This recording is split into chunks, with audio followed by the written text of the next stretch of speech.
Well, ladies and gentlemen, it's another night, another conversation. What are we going to talk about today? Well, that's a heavy loaded question, let's put it that way. And I hope you guys are ready to lock in to do this, and this is going to kind of be crazy. Woo-wee! So I hope everybody's having a good night. I hope everybody's having fun doing your thing. And ready to kind of rock and roll when we get into this. So, listen, I'm in the final stages of completing the Obsession Beast Level 1, which is the 3% parent blueprint that will be done and hopefully ready available. My goal is to have it ready by January 30th, January 31st, whatever the last day of the month is, to get that out and rolling for people, which I'm super excited about. And we've had a lot of good insight and information from people that have tested the program. A lot of great feedback on it, and people are telling me that they think it's a great option. So if that's something that you think would be a good fit for you as a parent, because the thing is, and I think where most people get confused is, and I'll say it to you this way, I sat down and did the math with my parents. I actually made a reel about this probably a couple months ago. My family spent $82,593 for me to play youth soccer from basically like 8 years old or 7 years old to 18 years old. And that's just like being in the United States. So I'm going to say that number again. $82,593 was how much my family spent on me. And what you are paying for is an investment. Now, the question I would ask you, and give me, I want your guys' feedback. So put me in the comments below. Answer this if you... I want your feedback on it. So just give me your answer. Right. So like as an example, I, as a single individual, so like working by myself, I put together like basically right now, I've updated it, but it's over $40,000 worth of content, programming, 100% free.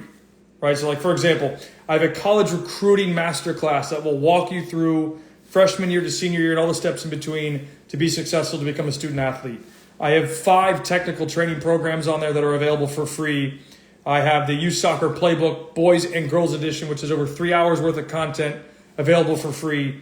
And like the question I have is, because I was actually having a conversation with a parent earlier today, and they're like, Kyle, what do you think the issue is? And I said, well, the issue is, in my opinion, the average soccer club. Is it every single one? No, but the average soccer club, they know that their most amount of money is going to come from uneducated parents. Like, they know that. So, like, let me flip that to you a different way. There's an organization literally 5 minutes from my house that last season revenued as a 501c3 nonprofit over $2 million. Why is a 501c3 nonprofit youth soccer club, which means they're a nonprofit, revenuing $2 million? And like, if I throw that back to you in a different way, why are they not giving you guys free content like I am? Like, I'm one guy putting this stuff together saying, hey, I'm going to put this out here for people to have for free. Like, why don't the other organizations do that? Like, have you ever really thought about that? Clearly using this one organization that is revenue $2 million, you can go look up any nonprofit's revenue and Peace Point. And it's like, why are they not doing it? I'm not trying to bash somebody else, right? But I'm trying to help you think about it. So I want your feedback on this. Why do you think they're not doing it? Well, Bradley, I don't think it has to be not being good at it. I don't think, like, when I put the content out there, like, there's stuff that I probably wasn't so great at, right? But I still put it out there for you. So it's like, I don't understand. So I want your guys' feedback. Like, why do you think they wouldn't do it? I know what the answer is. At least I have my perception of what the answer is. You may think differently, but some of them are like big time organizations, like an organization that's a nonprofit that revenue $2 million. They have the resources. I mean, they have guys that walk around with the A license and and they can't put this together for people. Like, I don't understand. Like, it's mind blowing to me. But, well, I mean, I do understand. But the point that I'm trying to make is they don't have to, one, and two, they don't need to, 3, and this is the biggest kicker, they make more money because you don't know. You want the honest truth? They will make more money because you as a parent that is uneducated will make more decisions based on money, thinking that you need to have your son or daughter do this, and they'll capture more people. All day. Like, I'll give you a perfect example. Check it this way. Let's say using that same organization that revenue $2 million. Let's say a new set of 10 kids show up and they say, we want to join the program. This is going to blow your mind for a second. And they say, we want to join the program. That club is then going to go within the next 48 hours, give or take, hire a coach. Literally, they're going to do some sort of interviews, get a coach, hire a coach, deck him out in gear, give him a couple of balls, some cones, whatever he needs, and then be like, hey, here you go, you're on your own. They're not training people. So we all talk about how clubs need to have curriculums, they need to have all this stuff. The biggest problem is a lot of times clubs do have curriculums. They don't follow them. They don't take the time to train coaches. Like, I talked to a guy, he might actually be in this call right now, I don't know. But he talked about how he works for a very big dealership. I'm not going to put the name out there, but he works for a very big dealership. They have like a month to 2 months of training before the guy even touches, like, before one of the staff members, a new hire, even touches a customer. Yet organizations are going out and hiring a new coach, which is because they need. They're not training them ahead of time. They're not putting them in a training process for, say, 3 weeks or 4 weeks or whatever it is. They're just hiring and putting them with a set of kids. That is literally the process on repeat over and over and over and over and over again. Like, nonstop, verbatimly nonstop. And it's like, dude, it's crazy. Yeah, it happens. I mean, for sure. Like, okay, like this is where I think this is where people get confused, right? So, like, to be completely honest with you guys, pay to play will not go away, at least until after my passing, unless 90% of parents just refuse to play club anymore and just say, we're not going to pay for it. Like, that's when things would have to change, because the issue is, since pay to play is not going to go away, what you have to determine as a parent is, what value am I actually receiving? And that's where parents kind of go astray. And that's why, like, I created this process with the parent education, because it's like, you guys need to actually have a roadmap for yourself how to best help your child. So I've got it trimmed down to a lot of information that I tried to pick, like the most important pieces that I think you need to learn if you want to be a 3% parent, and there'll be way more if you want to really level up to go to like a 2% or a 1%. But it's just, there's so many little like intricate details I think a lot of parents don't get. And you know that you're going to be investing in your kid. Like, that's just what it's going to be. And I'm advocating for you guys making better decisions, like all day making better decisions, because a lot of you, I feel really bad. Like, I'll put it to you this way. I talked to a parent yesterday, calls me, we're having a conversation.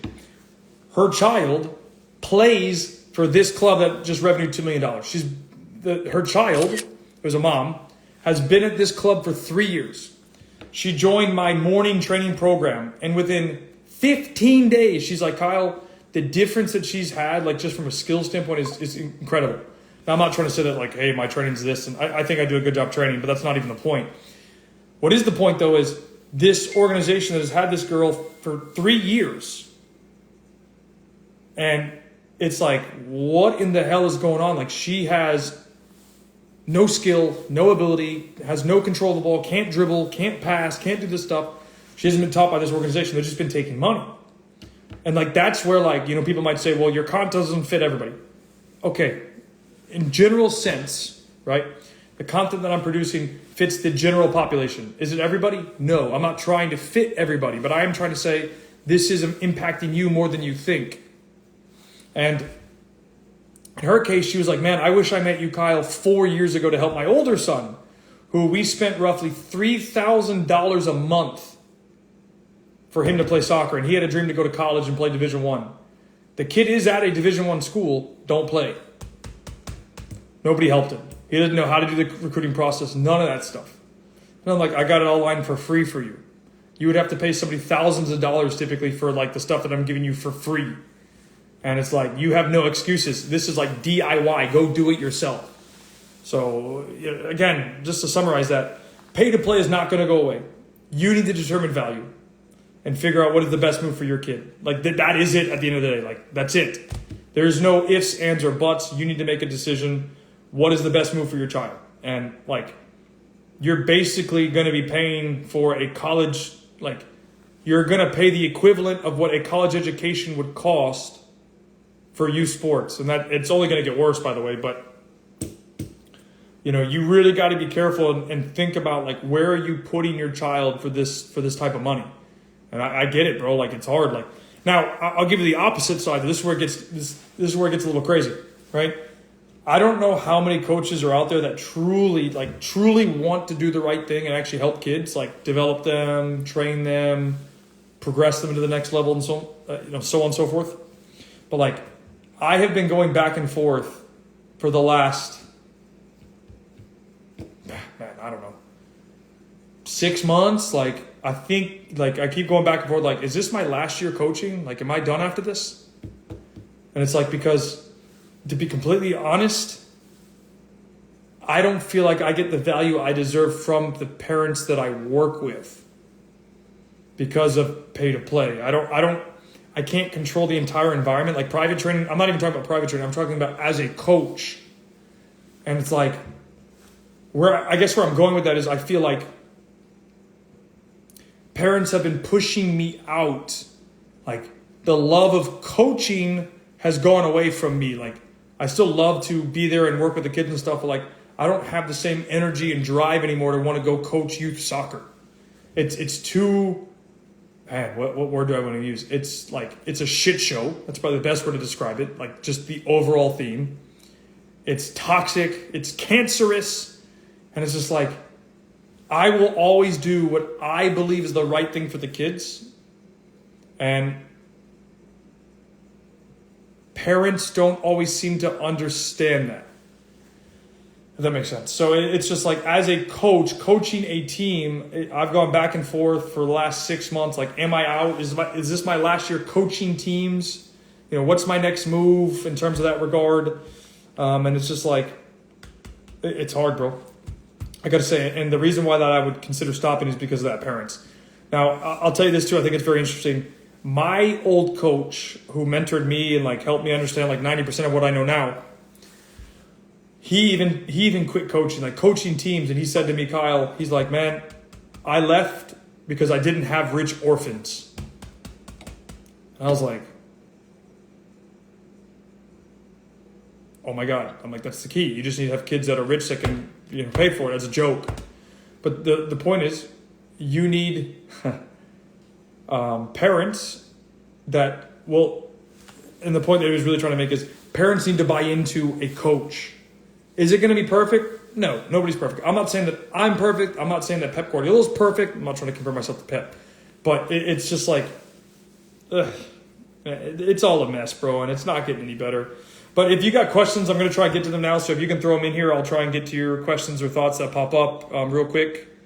So there was a couple of stuff that I'm trying to see if I can quickly catch, but there's a lot of stuff been going on. So if you want to ask it again, I will do my best to try and answer and look at what we can do. So let's see here. Hold on. Okay. Yeah. So let's be simple like this is how we put it in Yuba City. I'm the coach and I'm going to coach your kid. And if you don't like it, you can leave. Yeah, I mean, that's what we try to do too as well. It's not as cutthroat. And then like somebody asked me or like questioned me and was like, hey, is your program free? No, our program is not free. Now, we do have a program where kids get to play soccer for free. We actually target the intercity areas in Orlando and provide kids classes for free. Last season, we had 96 kids playing soccer for free twice a week, which is kind of unheard of. And it was a lot of work. Like I made a post about this. Like we don't get any value from that other than goodwill. Like it feels good making that, but like we spent our own money trying to help kids play soccer and whatnot. So parents, you're making it possible. Can't wait to chat. Let's do it, Coach. Coach Wallace. Yeah, we'll figure that out and set it up. I think I sent you a message, so let me know what those dates and times work. Parents make it impossible, and I am one. Definitely true. Parents definitely make it a problem. I agree wholeheartedly. So, and it sucks too, because, you know, at the end of the day, parents, I think, want to try and do the right thing, but they don't necessarily, they're not educated enough. And that's where my level 1 stuff will come into. So within the next, 20 days, that thing should be rolled out, ready to go. And hopefully you'll be able to make better decisions. Thank you, Sweet Pea. I'm proud of you too. Keep working hard. So just things like that, bro. Like it's hard, man. I can't lie to you. Jose, tudo bem, amigo? ¿Cómo está? ¿Qué tal? ¿Qué hay de nuevo? Vamos a eso. So it's just that, man. It's just like it's hard, bro. So if anybody has any other thoughts or questions, let me know. I'll try and get to them. But that was kind of my little spiel I wanted to put out there for people to kind of understand. Because, bro, I feel you, bro. Like, my parents had no idea, weren't educated, didn't know anything. We got lucky. Honestly, got lucky that we happened to find a guy that cared to do the right thing, and I'm still in contact with him today. Like, that changes people's lives. And that's what I'm trying to do, is help you guys so that you can change and have your lives changed for the better, for your kids to be successful. Because, like, the thing is, if I hadn't received the education that I had in my youth career from the coach that I had, dude, I would not be here. I would not be here today at all. Like, I would be gone. I would not be here. So I would not be doing what I do. I would not be able to present this information to you guys. I wouldn't have the content that I have. It's because I had a guy that cared. And that's why I keep telling you guys, like, you have to find a coach. Like, you need to find a guy that will do the right thing for your kids. So Chris, like, no, I get it, bro. Like, for sure, kids need that. But when are parents going to lay off, right? And, like, to flip that to you a different way,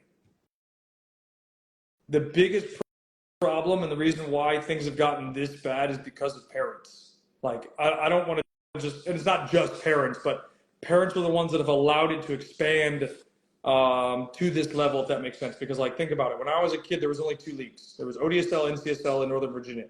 Dude, now in Florida, there's 5 leagues, if not more, for youth. It's just become this, which I've always said, like, everybody can make money from pay to play, but, like, don't do it. I think everybody kind of forgets why we're even here. We're here because of kids. Like, I have a job because I'm doing it for the kids. The clubs that your kids play for, they have jobs because of your kids. Does that make sense? Like, so I think organizations figure that. Now, I'll flip that a different way as well. Parents sometimes over push their kids and, like, really get them to, like, I don't know how to explain that, like a better way. Like, parents are, like, overbearing is probably a better word. Like, pushing, forcing, living through them. Like, dude, you can't do that as a parent. Like, if you do that, you will completely ruin your relationship with your child. 1, but 2, they will quit. Like, if your child is at a game and they're doing this after they make a mistake because they want to look right at you to see if you're paying attention, they know that they're going to get an ass whooping later because how do I phrase this to you? Like, if a child is doing this after they make a mistake and they're looking directly at you, that means they know that you care, in the sense of you're going to rip them for that. Bro, why are you going to do that to your kids? The whole reason why they're playing is to learn and grow. Like, you got to give them the freedom to kind of figure that out and go through it. So, I don't know, man. It's a lot of stuff, but it's just like, and the other thing too that drives me, I'm going to tell you guys this too. Like, I just thought of this right now. Like, a lot of people were asking me, like, Kyle, why don't you post a lot of your training content anymore? And, like, the exercises that I run, because people are like, dude, it's really good. And I'm like, okay, I appreciate that it is. I understand. But people want to skip steps. They don't want to do the fundamentals. So I'll flip it to you this way. Over the summer, I got a phone call from Luis Nani, who you may or may not have heard of. He's won the Premier League with Manchester United, won the Champions League with Manchester United, and won the European European Championship with Portugal in 2016. And I'm on the phone with this guy, calls me. He's like, hey, I want to do some sessions. We were supposed to do 3. We only got 1 done. But hopefully we'll do more. He told me when he comes back to Orlando, he'll want to do more. Anyways, the point is, he was like, Kyle, I want training. I heard you do a good job. Cool, yeah. And I was like, okay, Nani, what do you want to work on? You know what this guy said? Anybody want to guess what he said? Somebody take a guess what you think Luis Nani said when I asked him, what do you want to work on? Let me know what you think he said. Hey, Kyle, thanks for telling it how it is. No problem, bro. I'm just trying to let people know how this goes for real. Crypto said anything, okay? I don't know, you are the coach. Defense. First touch. Well, we're getting kind of close. So he said technique. He's like, hey, I need to make sure I'm sharp. I gotta work on my technique. And I'm like, this man has played at the highest level in the world.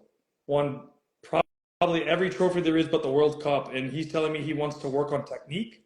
I was like, yo. And yet we got parents that want to teach their kids tactics when little Johnny at 7, 8, 9 years old can't dribble with both feet, can't pass with both feet. Forget passing for a second. Scratch that. Let me start that over. They don't have enough core skill with both feet. They can't dribble with both feet. They can't beat somebody 1v1 with both feet. And if you can't do those 3 things, it doesn't really make sense to teach them passing, which means they can't receive the ball. So it becomes this huge, like out of control spiral. And yet here's Nani telling me, yeah, I want to work on technique. I'm like, we just, as a group, we don't get it. And you know what's interesting? Do you think Nani asked me to do a 2-cone pattern exercise where you take like 2 cones and you go like pull, push, pull, push, pull, push like this? Do you think Nani did that with me? Or do you think I took Nani through that? If I did, he'd probably like be like, Kyle, like, you know, F you, but I'm done. They don't do that kind of stuff in Europe. They don't do 2-cone pattern drills. But here we are in this country, and you got guys that do training that sells, and they put a bunch of cones on the floor and put you through some patterns like this. And like the thing is, like, that's not actually coaching. Like, anybody can put 2 cones on the floor, me, you, and come up with some patterns to make kids go pull, push, pull, push, pull, push, so on and so forth. Like, anybody can do that. Logan said, my son is clearly a better fullback than he is. He's a defensive midfielder, number 6, but the coach insists on playing with CDM. How should we approach this? He's very unhappy at CDM. He is 14 or under 14. Okay, Logan, I'll try and give you my 30-second spiel. So if I was in your shoes and that was my son, I would be like, okay, first off, let's find out, why are you upset about playing the 6? 1, and then 2, you know, he's still at an age where he can rotate and play different positions. Clearly the coach sees something there that he wants from him. So then what I would do is have him go have a conversation. And this is not you as the parent, this is your son. You can be there to help facilitate the meeting, but you're not running the meeting unless you want your kid coming to you for the rest of your life to solve all their problems. If you don't want that, then you let them figure it out. You can still be at the meeting, but you make sure that he's having the conversation because he is upset. So I would have him ask coach, hey coach, can I talk to you for 5 minutes? I want to talk about my position. And then he's going to sit down with the coach. Coach is going to say, hey, Logan, what's going on? And then he's going to be like, look, you know, I appreciate you giving me a chance to play different positions. I feel like I'm best playing right back or whatever position it is. Number 2, that's where I'm the most confident. I'm the happiest. You know, help me understand why you want me to play number 6 or center defensive mid. And he's going to say, well, Logan, I think that you have X, Y, Z qualities. I think you have a great range of passing. And whatever, right? That's what he's going to probably say. Or you're a great defensive player. You're great at breaking a play. Whatever it is, I don't know. But more than likely, that's how the conversation is going to go. But if you as the parent step in, I'm telling you right now as a coach, oh my God. I cannot stand when parents approach me about their kids because it's like, who has the issue? You or the kid? And if the kid has the issue, it should be the kid having the conversation. That's why I'm saying you need to put the responsibility on I'm assuming his name is Logan, on Logan to step up to say, you know what? I am unhappy playing, I am unhappy playing center defensive mid. I want to play this position. And me and my boy here, we're about to roll out a new podcast. It's going to be coming out shortly. So make sure you guys are ready for this. I think you're going to love this. We're going to be running a new podcast version with a whole bunch of different content starting in the next, I don't want to give it away yet, but you'll find out shortly. And I'm not going to give you the name either. It's coming. So let's see.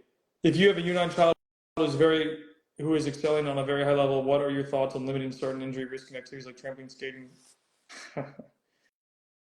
Listen, I'm not a dad, bro, so I can't necessarily say exactly, but I would give you my initial thing. You said he's U9, so he's probably 8 years old. Dude, he's a kid. Let him have fun. Now, don't let him be stupid, but how are you going to take away the kid's fun? If you take away the kid's fun and you make this thing like a job, they're not going to play. Like, I think this is where most people kind of get like confused about this, like from a parental perspective. Like I think most parents try to make this a job, right? Like, don't make youth soccer a job for kids that are like 6 to 12. Don't do that. If you do that, they will resent you and quit. So I don't know if that answers your question, bro, but like the only thing, I wouldn't even recommend this, man, because he's 8. But let's say he's a little bit older and he's like 12, and he wants to do a bunch of like silly, or older too, by the way, or he wants to do a bunch of silly stuff like I don't even know, like paintballing, and he's got a game tomorrow. You can't necessarily force him not to go paintballing, but you could say, I don't know your son's name, man, I'm sorry, but you could say, look, remember you got a game tomorrow. You want to make sure that you get well rested, you don't get injured, you don't do something silly. The first, probably 2, 3, 4, 5 times, he's probably not going to listen. He's going to have to go through it, maybe hurt himself, and then he'll realize it's going to be frustrating. But people learn. I'm sure this as well I do. You learn probably the best, just like me, going through something. So you know what I'm saying? Like a great example would be if he was 12 and older, I would tell you to check out the Future Pro Player Framework that I have, which is 16 targets that a player that says to their mom and dad, I want to be a pro. They need to be able to do these 16 things. Now, they won't be able to do it right off the bat. They're going to have to progressively build into it. So if you're a parent, you say, I need you to do all 16 of these tomorrow.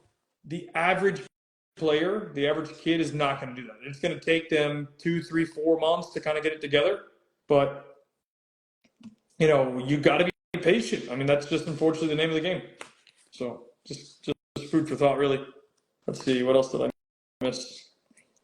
Laguerre said, don't give it away. All right, I'm not going to give it away, G, but it's coming. I let my kid to fall in love with the game, then I can only push him. He is 10 now. He's getting there slowly. Yeah, I mean, that's it, bro. I mean, that's all it's going to come down to. So that's all you can do at the end of the day.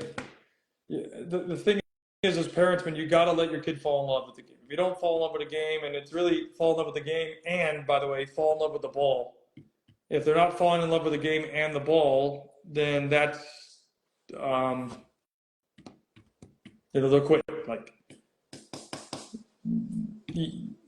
I don't even know how to explain that in a different way to you. Like, there's no other way to explain that. Like, if the kids don't fall in love with the ball or fall in love with the ball and fall in love with the game, they will quit. And, especially young kids that are 6, 7, 8, 9 years old, they can understand. And this is the thing that really drives me through a roll, bro. Like, grinds my gears. It's so funny. It's really not funny, but it's funny. It's like ironically funny. There's 4 things that a like 6, 7, 8, 9-year-old can understand, just because mentally the average player is not there. And that is themselves, defender, teammate, and the ball. And yet we have parents and coaches across the country for 99% of kids, right? 99 might be an exaggeration slightly, but let's just call it what it is. The overall general thing. And we have parents and coaches screaming, they have to pass, they can't dribble. They have to pass, they can't dribble. Dude, check it this way. You ask a 6-year-old, a 7-year-old, an 8-year-old, and a 9-year-old, hey, can you share your ice cream? What do you think they're going to say? No. No, I don't want to share my ice cream. So, and I've actually done this test. Like, parents will give their kids snacks after games, right? Because we have a couple of younger teams. And I'm like, it could even be after practice, whatever. Hey, will you share that with me? And the kid's like, no. Is that not telling you what you need to already know? Kids at that age don't want to share. That means they want to have what? The ball. But here we are on sidelines berating and screaming and joysticking and whatever other word you want to use to describe it at kids to pass the ball. Because they want their 7, 6, 8, 9-year-olds to play like Barcelona. Okay, it's just so beyond unrealistic. It's crazy. All right, let's see. Let's look at these 2 comments that just came in. Hold on. Do you think soccer academies prepare kids focused into pro or just college? Sergio, I'm not entirely sure what you mean by soccer academies. Can you kind of relate what that means? How do you feel about clubs who judge talent based off size and not their technical ability? Mr. Mason, I'm not really sure what you want me to say, but what that means is it's the eye test, right? So like when you look at a kid and you've never seen the kid play and you're looking at him and you go, he don't pass the eye test. Normally the eye test is size or physique, right? That's the easiest thing to look for, the physique. Or does he look like, I'll say this in 2 ways. It's do they have the physique? And do they look like a football player? Now, in this country, you're probably not going to get that too much. In terms of, do they look like a football player? Do they have the physique? Everybody wants to win today, so they just pick the biggest, fastest, strongest kid because that's what's going to win right now. So, I don't know, man. There's a lot to kind of unpack with that, but hopefully that makes a little bit of sense. I don't know, bro. Does that make sense? Does that answer your question? I don't know. Hopefully it does. Any other thoughts or questions real quick?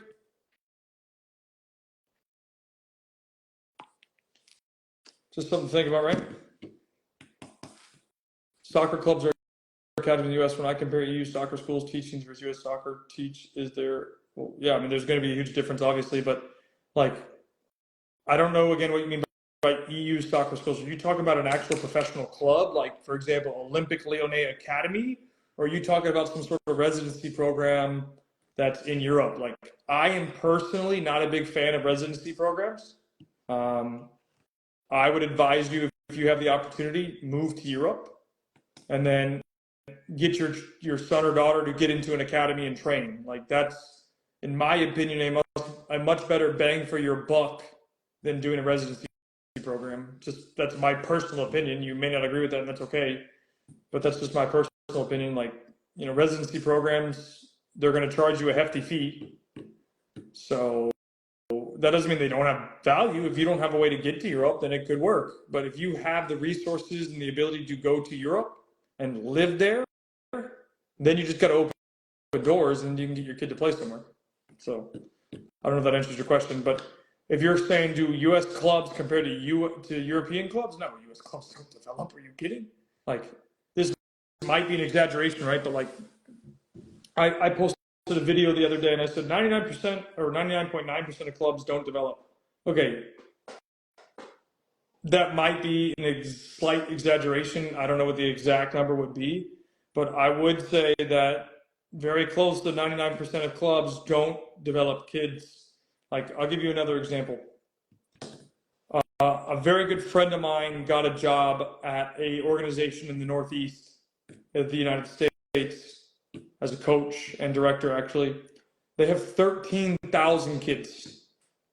They have staff meetings every single week. Do you know what those staff meetings and coach meetings are about? It ain't about the kids. Well, it is about the kids, but it's about how can they get more kids and how certain age groups, so for example, under 9s or under 10s are either above revenue or under revenue. So if they're under revenue, they say, hey, we need to increase revenue, or we need to get 7 more kids, or whatever number of kids it is to get the revenue where we're anticipating or expecting it to be. And then the flip side is if they're at revenue or above it, they're content. They still want more kids though. So that's what they're talking about. They're not talking about, you know, these are the type of things we want to be working on, the development. They don't even have a curriculum. It's a mess, bro. My 19-year-old daughter loves coaching. What do you recommend for her to do? Okay, Cassandra, really simple. Do what I did. Contact a bunch of clubs. Somebody will open a door. She might have to volunteer for a little while, just to get her foot through the door. So I never actually volunteered, but I did do like probably 5 demo classes, give or take, and then I got hired. So if she's not at that level yet, which she might not be, she might have to do some volunteering or maybe ask to be an assistant, and they pay her to be an assistant, or volunteer as an assistant so she can get her foot, you know, kind of through the door. That would be what I would do. And then the other thing I would do is, you know, she has to think about like what does she really want to achieve and why, and then create a philosophy out of that. The other thing I would do, this is like my secret weapon, would be go to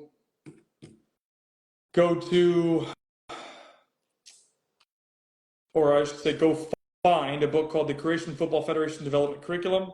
That book will blow her mind left, right, and center.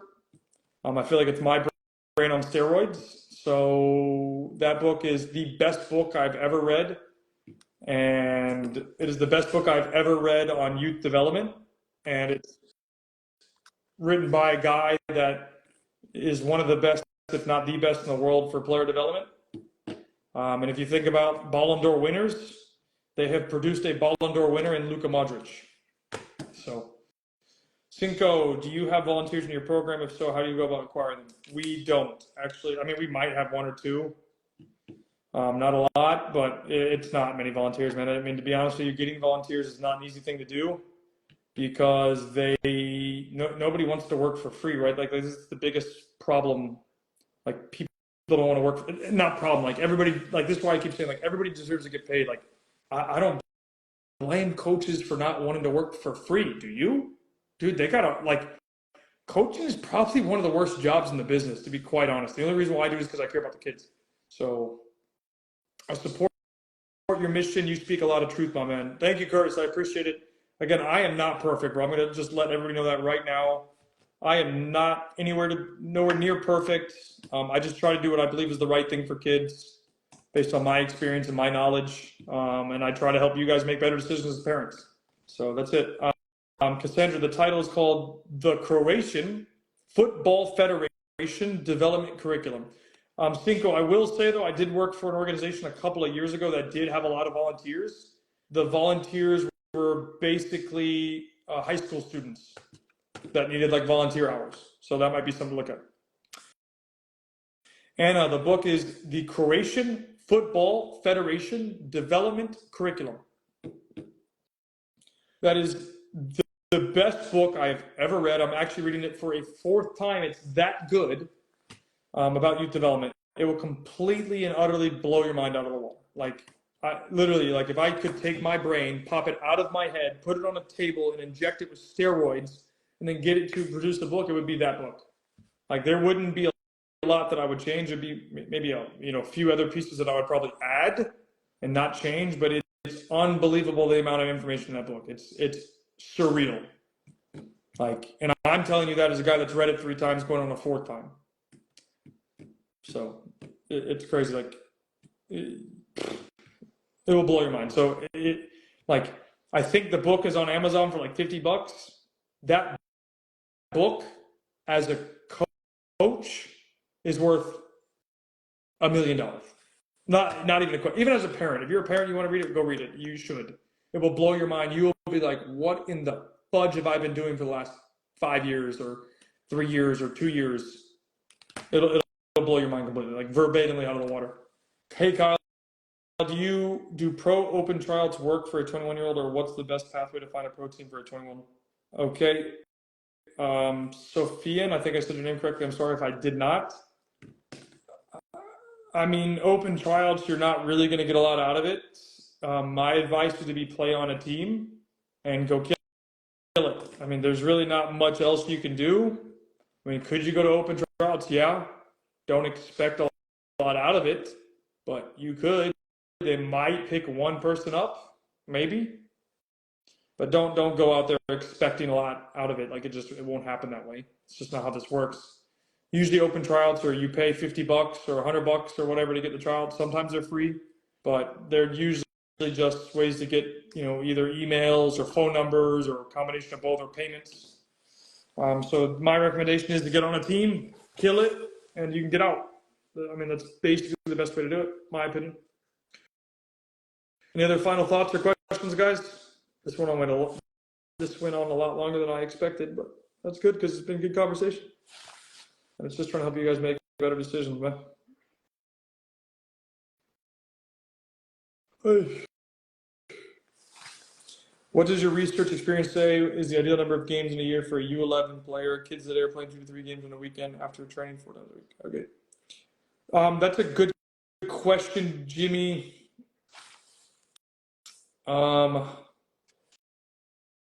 Ideal number of games. Well, okay. So let's start with what we know, right? Professional players will play on average 50 to 60 games, sometimes pushing more to 70, depending on how packed their international schedules get as well. So, if we do basic math, if they play 1 game on a weekend per week, and there's 52 weeks in a year, so you're going to have some weeks off. So let's say 40 weeks. It's about 40 games, right? I mean, that's a good number. I would say no more than, if you go over 60 games, bro, that's too much. That's way too much. Like 60 is pushing it, but in the range of 40 to 60, I would say is okay. But then you also got to think about, like, how does the player take care of himself or herself? Are they doing the right things off the field? So I don't know if that makes sense, but if they're eating a bunch of junk food and fast food and soda, their body's going to break down, which means they can't handle the recovery. So if you look at a professional player, they they have very good diet, very good nutrition. They're taking care of their body. They're recovering. They're doing the things they need to do to get better, to be prepared, and they need a 72-hour window to recover. I'm in the 8th grade. Should I start emailing college coaches now? Okay, Cameron. So if I were you, I would go to my YouTube channel right now. So go to YouTube, type in Kyle C. Wilson Official.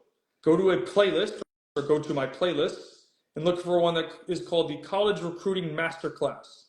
That will tell you exactly what you need to do nonstop.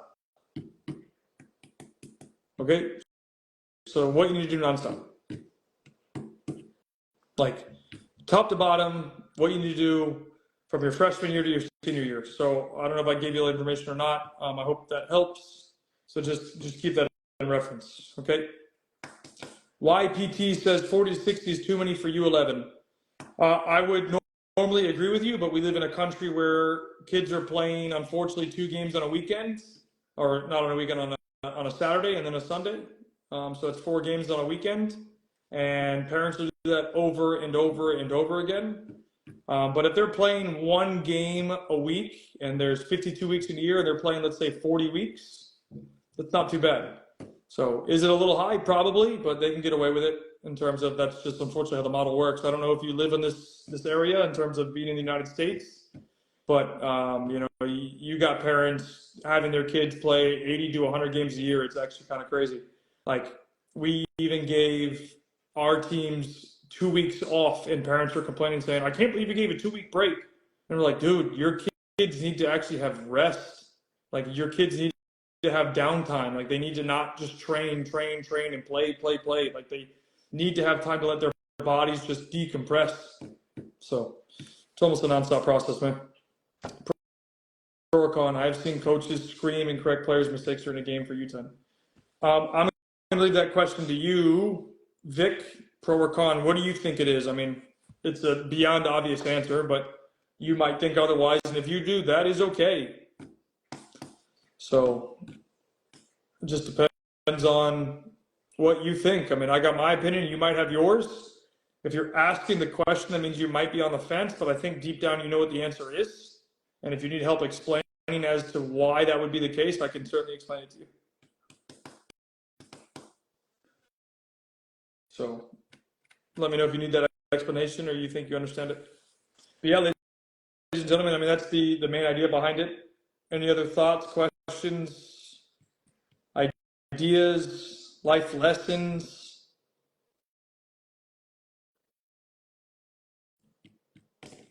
Awesome. And this is good news. Do not agree with exposing got you. Well, okay, so let's put it to you this way, Vic. Like, think about your kids in a game, high pressure game. Even if it's not high pressure, they're in a game. That means it will be high pressure, at least to them, right? So I mean, they don't have the life experience yet to not be pressure. And if you're sitting there berating them, like you're screaming at them, how do you think somebody's going to respond to that in a high pressure environment? Like, you have a job, I'm sure. Let's say you got a deadline that you need to hit today and you got 2 hours to get it done or an hour to get it done. Do you want somebody screaming at you to get it done or to fix X, Y, and Z? And I'm sure the answer is going to be no. So I wouldn't. Why would you want to do that to your child? Or why would you want a coach that does it to your child? There's a lot of stuff about it, right? So, and then the last thing I want to add, guys, just real quick, because I have gotten a lot of comments or DMs lately. I get a lot of DMs, man, it's crazy, but messages from people, and I think people kind of get confused. Like, a lot of the content that I post is a general sense. It's not specific. Now, like, when you ask a question here and you say, well, how would this impact my son, or what do you think? Like, then I can answer a specific question. But the majority of the content that I produce is a general, like, summary of what's happening or what I see or what I believe. You might not agree with that. That's cool. If you don't like what I say, you don't think I don't do a good job, please hit the unfollow button. You don't have to follow me if you don't like what I say. It's okay. Like, you're not going to hurt my feelings. But like, I've even had people find my number and call me and tell me like I'm full of shit and blah, blah, blah, which is cool. Like, it's no problem. Thank you. I was one of those moms that my son would look at me when he missed a goal, eye-opening, realizing I was acting like a coach at home. I had to step back. Yeah, see? Happy for you, Anna. That's awesome that you made that decision, because that will, I'm sure, has changed your son's life, or your child's life. Like, if you're one of those parents where your kids is constantly looking at you, my advice would be to probably disappear for like 2 weeks, in terms of like stop watching them, because the issue is they have to get over you not, they have to get over you not like, they're accustomed to you like being all over them, right? Like they know that mom and dad are going to come rip them. So you're gonna have to pull yourself away from that. So just something. Come visit us in Tampa one day. Cinco, you have the indoor place, right? Actually, I think when I was in college, I think I played at your place, if we're talking about the same place. You got like the little 5-a-side cages, right? And vice versa, bro. If you ever come to Orlando, we got our own indoor facility, so come out. We can set up a thing. But I could be wrong, but there was one place I used to visit when I was in college near Tampa that we went to Cinco Soccer. I don't know if that's the same place or not. I hear their parents mention that their kid is playing high level at U10 and U11. What is considered high level? Who cares? Like, that's all marketing, bro. That's what that is. Like, it's not like we're in Europe or South America where you can play on the top team, and you can play for Barcelona or Atletico Madrid or Real Madrid. If you're at Orlando City Academy or FC Austin Academy, then yeah, I mean, cool. You can be considered the top team. But otherwise, it's just parents trying to float their egos, say my kid's in this top team. Like, think about it this way. How many 9, 10, 11, 12-year-olds do you know getting a college scholarship or a professional contract? 0, right? That's probably fair. Outdoor 5 turf fields. There you go. So obviously not the same place, but cool. Yeah, and same vice versa. If you come out to our area, that'd be cool. And are they mini fields or are they full size 11v11? Is there a lot of futsal in Florida? In Orlando, no, there's not. There might be in other places, but in Orlando, there's definitely not. Heading Jacks from South Florida this weekend for a tournament to play in a bracket that includes 2 teams that we play in the league, play a couple times a year. How does that make sense? Yeah, I mean, welcome to the business, right? I mean, that's what it is. That's why I always talk about, like, you don't have to travel to play these games. Now, obviously, you kind of get screwed going to a tournament, but man, it sucks. I'm sorry. That's like for me, like I hate traveling because it's like we don't need to, we can figure this out and not have to travel 3 hours to go somewhere. Yes, Cinco, send me a DM. Let's see if we can connect. That'd be cool. There's no professional team at the club level. Well, I mean, that's not entirely accurate, right? You have some teams that are, MLS academies or MLS teams that have MLS academies. So, surprise, futsal's not bigger. Futsal's not bigger because I live in Florida, bro. People don't need to be inside playing futsal. Like what people don't understand is if I could, I would do full-time futsal. But I played on the national team, the U.S. national team for futsal, and I would not even question it, go full-time futsal if I could. But there's not enough buy-in from people. They want to play soccer, unfortunately. So, yeah. Hey, out-of-state tournaments. What about it, Cody? Any other final questions, guys? I'm about to hop off because I'm getting tired, as you can kind of tell. But good conversation. This went on a lot longer than I actually anticipated.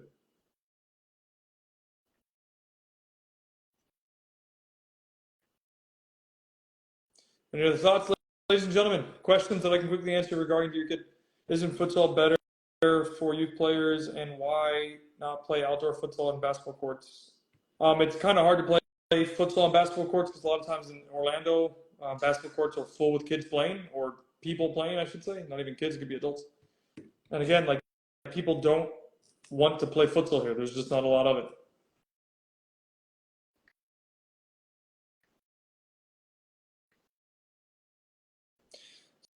So yeah, a lot of stuff.